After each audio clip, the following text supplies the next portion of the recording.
जय श्री राधे। पूज्य श्री सद्गुरुदेव भगवान के चरणों में प्रणाम। पूज्य श्री राधा बाबा जी का जीवन चरित्र। देशभक्ति और धर्म अनुराग। चक्रधर जिन दिनों विद्यालय में पढ़ता था उन दिनों अंग्रेज़ों को भारत देश की सीमा से बाहर निकालने के लिए भारतीय युवकों ने जो किया वह सब सदैव ही भारतीय इतिहास का स्वर्णिम एवं स्मरणीय व्रत रहेगा। चक्रधर अपने विद्यार्थी जीवन में अखिल भारतीय कांग्रेस कमेटी का सदस्य था और उसने राजनीतिक आंदोलनों में खुलकर भाग लिया। एक बार बिहार प्रदेश के किसी नगर में कांग्रेस की वर्किंग कमेटी की बैठक थी। उस अधिवेशन में चक्रधर भी गया था। उस बैठक में मंच पर बैठने के लिए आने वाले प्रतिनिधियों में एक प्रकार की प्रतिस्पर्धा थी। भले कार्य क्षेत्र में सक्रिय न हों, पर कौन नहीं चाहता कि मैं सबके दृष्टिपथ पर आ जाऊं और मेरा नाम समाचार पत्रों में छप जाए। किस किस को मना किया जाए। अतः बैठने वाले मंच पर बैठे ही प्रतिस्पर्धा की इस वृत्ति के प्रति बड़ी हेय भावना होने के कारण चक्रधर मंच पर नहीं बैठा, कहीं दूर बैठा था। इस बैठक में एक प्रस्ताव कमेटी के सामने आया। उसका पारित होना जनहित की दृष्टि से वस्तुतः आवश्यक था, परंतु जितने भी वक्ता खड़े हुए वे सब उस प्रस्ताव के विरुद्ध ही बोलते चले गए। जनता की मति के संबंध में क्या कहा जाए, जिधर कोई बहा ले जाए उधर ही बह जाती है। उन दिनों हाथ उठाकर प्रस्ताव के पक्ष में सम्मति देने के प्रथा थी। जिन सदस्यों ने उस प्रस्ताव को सामने रखा था उन लोगों को ऐसा लगा कि प्रस्ताव गिर जाएगा। उन्होंने विचार किया कि यदि चक्रधर होते तो बात बन जाती। दूर कोने में बैठे हुए चक्रधर दिखलाई दे गए। फिर उनको भाषण देने के लिए मंच पर बुलाया गया। अंत में चक्रधर का भाषण हुआ। भाषण में चक्रधर ने यही कहा कि मंच पर बात बनाना आसान है, परंतु उन भाइयों के भीषण कष्टों की कुछ कल्पना करें जो जेल में यातना भोग रहे हैं। उन बहनों की विकट परिस्थिति का कुछ विचार करें जिनके सिर का सिंदूर बंदूक की गोलियों ने पोंछ दिया है। सभा का सारा वातावरण ऐसा बदला कि प्रस्ताव सर्वसम्मति से पारित हुआ। डॉक्टर श्री राजेंद्र प्रसाद जी अखिल भारतीय स्तर के नेता थे, परंतु बिहार के राजनीतिक आंदोलन के संचालन का भार मुख्यतः इन्हीं पर था। इन आंदोलनों में भाग लेने के कारण चक्रधर का श्री राजेंद्र बाबू से निकट संपर्क था।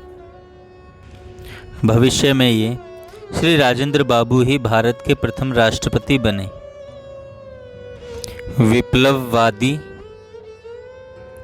विप्लववादियों के मध्य विप्लवाग्नि नगर नगर में प्रज्वलित हो, राक्षस राज रावण अर्थात अंग्रेजी सरकार की स्वर्णपुरी लंका भस्म हो, यह नारा उन दिनों बिहार के नगर नगर में विप्लववादियों द्वारा प्रचारित किया जा रहा था। पूज्य बाबा का रुझान भी विप्लववादियों की गतिविधि की तरफ अधिक था। कांग्रेस में तो पद लोलुपता की प्रवृत्ति अधिक थी। भले ही कार्य क्षेत्र में उनकी सक्रियता कुछ भी न हो, परंतु कांग्रेस के कार्यकर्ता समाचार पत्रों में येन केन प्रकारेण अपना नाम छपाने में अधिक रुचि रखते थे।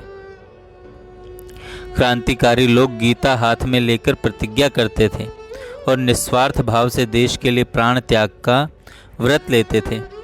उनको देश की सेवा के द्वारा ईश्वर सेवा का पाठ पढ़ाया जाता था। गीतोक्त निष्काम कर्म योग की शिक्षा दी जाती थी। क्रांतिकारी लोगों में मूक आत्म बलिदानी ही अधिक थे, क्योंकि सुगुप्तता ही उनका रक्षा कवच होती थी। इनमें सर्वोच्च स्तर के कतिपय कार्यकर्ता तो बहुत ही उत्तम कोटि के चरित्रवान त्यागी थे। क्रांतिकारी मशाल जलाए रखने के लिए पैसे की ज़रूरत होती थी। विप्लववादियों को चंदा देने में पुलिस का कोपभाजन बनने का भय था। इससे सामान्यतः लोग चंदा नहीं देते थे। जो सहानुभूति रखते थे वे भी छिपकर सहायता करते थे। हथियारों को खरीदने और कार्यकर्ताओं की जीवन रक्षा के लिए धन संग्रह अनिवार्य था। इसलिए अनेक बार धन संग्रह के लिए उन्हें साहसिक कार्य भी करने पड़ते थे। क्रांतिकारी दृष्टि से पूज्य बाबा का कार्यक्षेत्र संपूर्ण बिहार प्रांत था। वेश बदलने में पूज्य राधा बाबा बहुत ही कुशल थे। कभी लाठी लेकर कूब निकाल कर चलते, कभी मियाँ जी मुसलमान बन जाते, कभी वृद्ध बन जाते और कभी रोगी। परिवर्तित वेश में अनेक स्थानों में अनेक नामों से ये काम करते थे। अतः पुलिस जिस नाम एवं वेश को पकड़ती, ये उस वेश को छोड़कर गायब हो जाते। ये अब तक अन्य अन्य प्रकार की सुगुप्तता तथा सतर्कता के कारण पुलिस की दृष्टि में नहीं चढ़े थे। पूज्य बाबा की सतर्क कार्यवाही से उनका क्रांतिकारियों को सहयोग निर्विघ्न चलता रहता। यदि मध्य में एक गंभीर बाधा नहीं आई होती। इस बार पुलिस को अपने प्रयास में कुछ सफलता मिल गई। पुलिस ने बिहार प्रांत के क्रांतिकारी दल के अनेक गिरफ्तार सदस्यों के गृह स्थानों की तलाशी ली थी एवं इस तलाशी में पूज्य बाबा का एक पत्र पुलिस के हाथ में लग गया था। इस पत्र में गुरुदेव ने अपने मित्र को लिखा था, मैं बंदा परसों आऊँगा। पत्र में जो बंदा शब्द लिखा गया था, उस शब्द की बांदा से बेतुकी तुक बैठाकर पुलिस पूज्य बाबा को अंग्रेजी शासन के विरुद्ध षड्यंत्र के अपराध में फंसाना चाहती थी।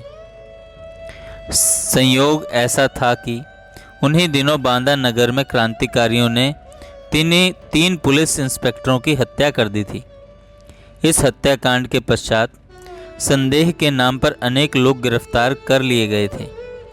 जब उन गिरफ्तार लोगों को यह पता लगा कि पूज्य बाबा का पत्र उनके घर से पुलिस के हाथ पड़ गया है, तो इस बात की सूचना देने के लिए उन्होंने एक व्यक्ति को पूज्य बाबा के घर फकरपुर भेजा। वह व्यक्ति 48 मील पैदल चलकर लोगों की दृष्टि से स्वयं को बचाता हुआ पूज्य बाबा के पास आया था। उस व्यक्ति ने आकर संदेश दिया कि पूज्य बाबा को तुरंत फरार हो जाना चाहिए, क्योंकि उस पत्र के आधार पर पुलिस उन्हें गिरफ्तार करने सक्रिय हो चुकी है। पुलिस के द्वारा गिरफ्तार होने का अर्थ ही था काल मुख में अपने को झोंकना। उस व्यक्ति से संदेश मिलते ही पूज्य बाबा को परिस्थिति की गंभीरता का अनुमान हो गया। उन्होंने उस व्यक्ति को अपनी मां से कहकर तुरंत यात्रा खर्चा दिलाया और कुछ रुपए अपनी जेब में डालकर वे गया के लिए प्रस्थान कर गए। रास्ते में अरहर के खेतों में छुपते हुए एवं वेश बदलते हुए रात को सीधे राजा साहब श्री अविमुक्तेश्वर बहादुर सिंह के घर पर गया नगर पहुंच गए। असमय में और बदले वेश में रात्रि में पूज्य बाबा को देखकर एक बार तो राजा साहब चौंके, परंतु फिर चिंतित हुए कहने लगे कि तुम्हारे नाम वारंट है और तुम्हें पुलिस गिरफ्तार करने को आतुर है। राजा साहब ने पहले तुरंत भोजन बनवाया और थके मांदे पूज्य बाबा को भोजन कराया। रात भर पूज्य बाबा ने उनके यहाँ विश्राम किया। पूज्य बाबा चाहते थे कि उन्हें कहीं से चिकित्सा प्रमाण पत्र मिल जाए, जिससे वे सिद्ध कर सकें कि उन दिनों जब बांदा में हत्याकांड हुआ था वे डॉक्टर की चिकित्सा में राजा साहब के घर पर ही थे। इस प्रकार यह सिद्ध हो जाता कि इस कांड में उनका कोई संबंध नहीं था। दूसरे दिन राजा साहब के एक पारिवारिक डॉक्टर के पास पूज्य बाबा गए। उनसे अपने रजिस्टर में पुरानी अवधि में नाम चढ़वाकर तथा दवा लेकर अपने चिकित्सा प्रमाण पत्र प्राप्त कर लिया। उन्होंने चिकित्सा प्रमाण पत्र प्राप्त कर लिया। इसके पश्चात वे निर्भय निश्चिंत रूप से राजा साहब के घर रहने लगे। पूज्य बाबा ने एहतियात के तौर पर यह सब तो किया, परंतु उनका असली विश्वास तो भगवत प्रार्थना और उनकी अमोघ कृपा शक्ति पर ही था। पूज्य बाबा को दृढ़ एवं अटूट विश्वास था कि यदि वे निर्दोष हैं एवं बांदा में मारे गए पुलिस इंस्पेक्टरों की हत्या योजना में उनका किसी भी स्तर पर तनिक भी हाथ नहीं है, तो सत्य स्वरूप भगवान उनकी अवश्य रक्षा करेंगे। यदि उन्हें इस षड्यंत्र का कुछ भी ज्ञान नहीं है तो पुलिस के कोटि कोटि प्रयत्न निष्फल होंगे और भगवान अवश्यमेव उनकी रक्षा करेंगे। बाबा इसी विश्वास के बल पर पूर्णतया निर्भय थे। वे समझते थे कि वे ज्यों ही कातर स्वर से उन्हें पुकारेंगे, वे उसी क्षण उनकी विपत्ति हरने दौड़ आएंगे। पूज्य बाबा के उस पत्र पर विचार करने के लिए पुलिस के एक अंग्रेज डीआईजी के अलावा 2 हिंदुस्तानी अधिकारी नियुक्त किए गए थे। एक सहयोगी अधिकारी राजा साहब के यहाँ अक्सर आते जाते थे। साथ ही ये पूज्य बाबा से भी अनेक अवसरों पर मिल चुके थे। बाहर से कुछ भी अभिव्यक्त न करके वे ध्यानपूर्वक यह पत्र 2-3 बार पढ़ गए। साथ ही साथ वे यह भी विचार कर रहे थे पूज्य बाबा को किस प्रकार बचाया जाए। उन्होंने डीआईजी महोदय से कहा कि बंदा शब्द के आधार पर चक्रधर मिश्र को षड्यंत्रकारी मानना सर्वथा उचित है, परंतु मुझे संदेह है कि इस पत्र को लिखने वाला वस्तुतः चक्रधर मिश्र यही व्यक्ति है। उपाधिकारी महोदय का इस बात पर जोर था कि यदि यह लिखावट इस बालक की नहीं हुई तो उसके विरुद्ध कार्रवाई करने में परेशानी और जलालत तो होगी ही। हमारे सभी प्रमाण कोर्ट में उल्टे पड़ सकते हैं। तीसरे अधिकारी तो गुप्तचर विभाग के ही थे। वे अपने विभाग द्वारा लगाया गया आरोप पूर्णतः स्थापित करने के पक्ष में थे, परंतु सर्वोच्च डीआईजी महोदय ने यही निश्चय किया कि यह पत्र पहले लिखावट विशेषज्ञ के पास भेजा जाए। उसकी रिपोर्ट के आधार पर ही आगे की कार्यवाही की जाए। अब पुलिस विभाग को आवश्यकता थी पूज्य बाबा की लिखावट की, जिससे लिखावट विशेषज्ञ पत्र लेखन की लिपि से तुलना करके अपना निर्णय दे सके। पुलिस ने दौड़ धूप कर पता लगा लिया कि पूज्य बाबा इन दिनों रुग्ण अवस्था में राजा साहब के मकान पर चिकित्सा करवा रहे हैं। अतः अपने दल बल सहित पुलिस अधिकारी राजा साहब के घर पहुंचे। पुलिस अधिकारी ने कभी तेज गति से, कभी मंद गति से, कभी मध्यम एवं कभी मिश्रित अनेक प्रकार से वही पत्र तथा और भी गद्यांश पूज्य बाबा से लिखाए। पूज्य बाबा ने अपनी लिखावट में कोई बनावट नहीं की, क्योंकि उनका दृढ़ विश्वास था कि किसी भी अन्य होशियारी से उनकी रक्षा संभव नहीं है। मात्र सत्य का तथा प्रभु की करुणा का ही उन्हें आश्रय ग्रहण करना चाहिए। वे अपने प्रभु पर विश्वस्त और पूर्णतया निर्भर थे। महान आश्चर्य यह हुआ कि लगातार 3 बार 3 विशेषज्ञों के पास पूज्य बाबा की लिखावट भेजी गई और सभी विशेषज्ञों की सब समय एक ही रिपोर्ट आई कि असली पत्र चक्रधर मिश्र के हाथ का लिखा हुआ नहीं है। इस प्रसंग से उनका दृढ़ विश्वास हो गया कि भगवान जैसा सच्चा स्नेही कोई दूसरा संभव ही नहीं है। वे ही जीव मात्र के आत्यांतिक सुहृद हैं। अतः अपनी रुचि के अनुमोदन की मात्र उन्हीं से आशा की जा सकती है। भगवान ही आत्यांतिक कल्याण करने में समर्थ भी हैं। वे सर्वसमर्थ हैं और एकांतिक हेतु भी हैं। स्वदेशी आंदोलन के रूप में अंग्रेजी शासन की कुटिल एवं शोषक नीतियों के विरुद्ध सरकार और जनता के मध्य अघोषित युद्ध प्रारंभ हो चुका था। घर घर विदेशी वस्तुओं की होली जलाई जा रही थी। राजतंत्र ने कूटनीतिक चालों और पशु शक्ति से इसे दबाने का कोई भी मार्ग शेष नहीं छोड़ा था, किंतु जनता में भी अदम्य उत्साह था। राष्ट्रीयता और देशभक्ति का उद्रेक आबाल वृद्ध सभी में था। जन जन के हृदय में दास्ता से मुक्ति की अग्नि प्रज्वलित हो गई थी। शनह शनह वह प्रचंड प्रचंड तरदावा नल का रूप धारण कर ले रही थी। सरफरोश परवाने उस दावा नल के चतुर्दिक अपना सर्वस्व भस्म करने को मंडरा रहे थे। इस राष्ट्रीय आंदोलन के कर्णधार महात्मा गांधी थे। कांग्रेस ने आंदोलन छेड़ रखा था। स्कूलों में, कॉलेजों में सार्वजनिक स्थानों में फहराते यूनियन जैक विदेशी सरकार के ध्वज को लोग उतारकर फाड़कर टुकड़े टुकड़े कर देते थे और उसके स्थान पर तिरंगा झंडा, राष्ट्रीय कांग्रेस का ध्वज फहरा देते थे। एक दिन पूज्य बाबा के विद्यालय में भी कुछ छात्रों ने साहस करके फहराता विदेशी सरकार का ध्वज यूनियन जैक उतारकर फाड़कर फेंक दिया और उसके स्थान पर तिरंगा झंडा फहरा दिया। यद्यपि इस विषय में पूज्य बाबा सर्वथा अनभिज्ञ थे, परंतु जनाब खालिक साहब को चुगल करने का मौका मिल गया और उन्होंने अंग्रेज कलेक्टर के कान पूज्य बाबा के विरुद्ध भर दिए। खालिक साहब यह कहने से भी नहीं चूके कि यह उद्दंड छात्र चक्रधर मिश्र राजकीय छात्रवृत्ति भी प्राप्त करता है। अब तो कलेक्टर साहब को अत्यधिक रोष हुआ। उन्होंने पूज्य बाबा का नाम काली सूची में लिख दिया।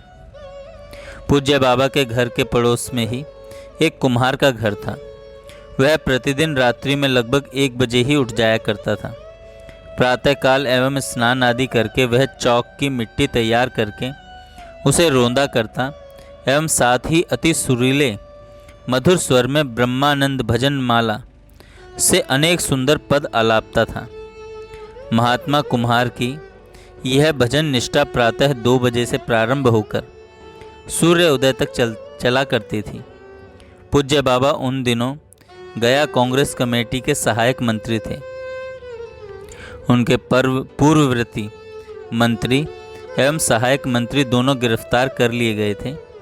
पूज्य बाबा इन दिनों स्कूल छोड़कर कांग्रेस के आंदोलन में खुलकर भाग ले रहे थे।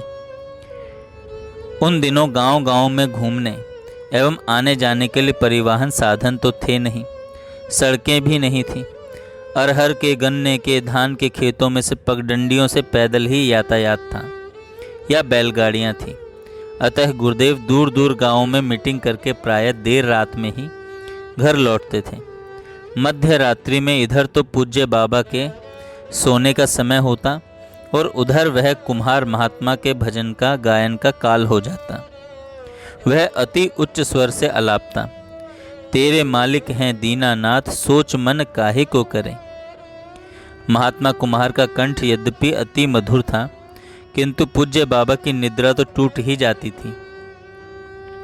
पूज्य बाबा उसे बुलाकर मध्य रात्रि में चिल्लाकर गायन करने से मना करते, राजा साहब से शिकायत की धमकी देते, परंतु वह भी पूरा हठी था, उनकी सर्वथा परवाह नहीं करता एवं हंसकर अवधी भाषा में उत्तर देता, बचुआ, जब तोहार जीवन में ऐसन संकट आवे कि कहीं को सहारा देहलन वाला ना बचे, तब तू हमार कुम्हरिया की बात नीके लगे तो याद कर ले हैं।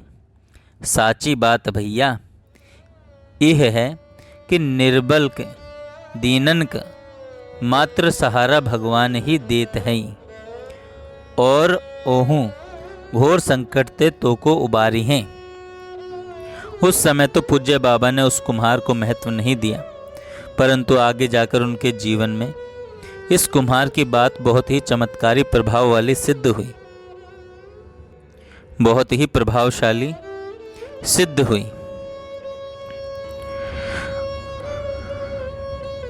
खुले रूप में कांग्रेस आंदोलन में कार्य करने का फल तो प्रकट होना ही था।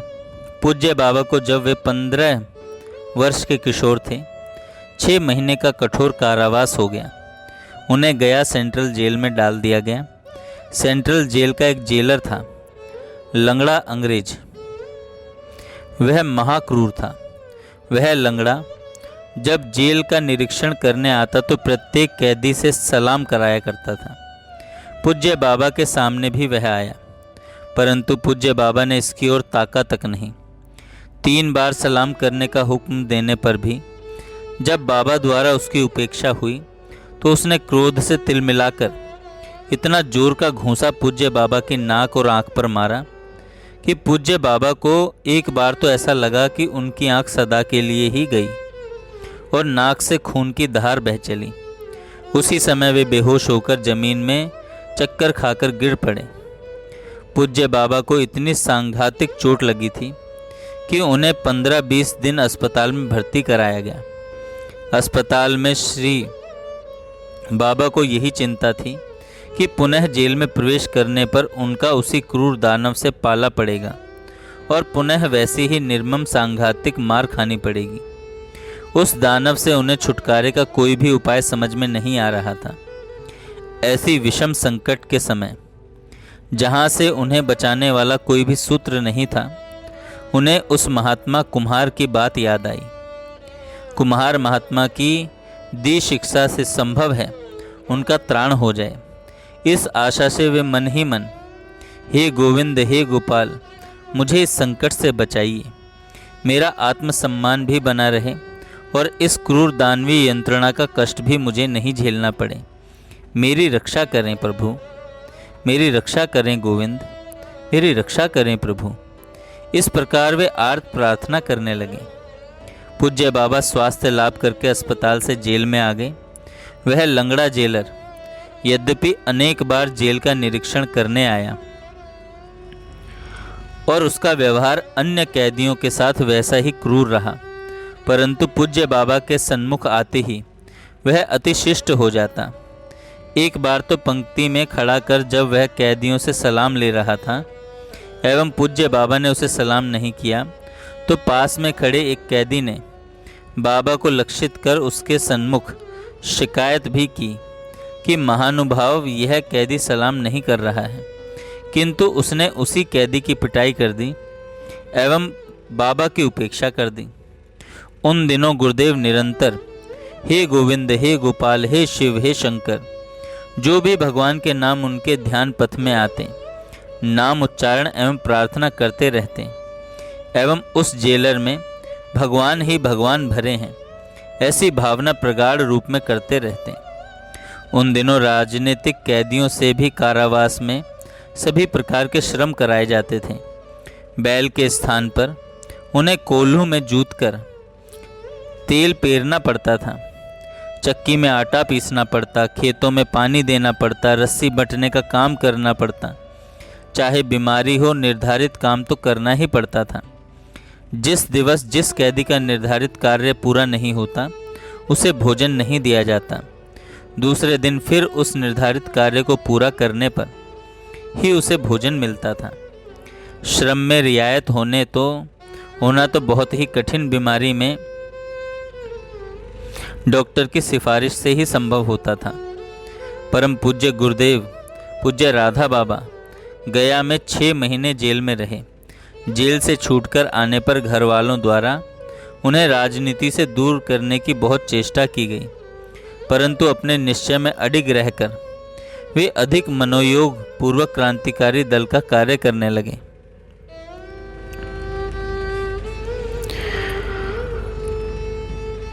जेल में दारुण यंत्रणा एवं भगवत कृपा प्रकाश हम कल सुनेंगे। जय श्री राधे। जय श्री राधे।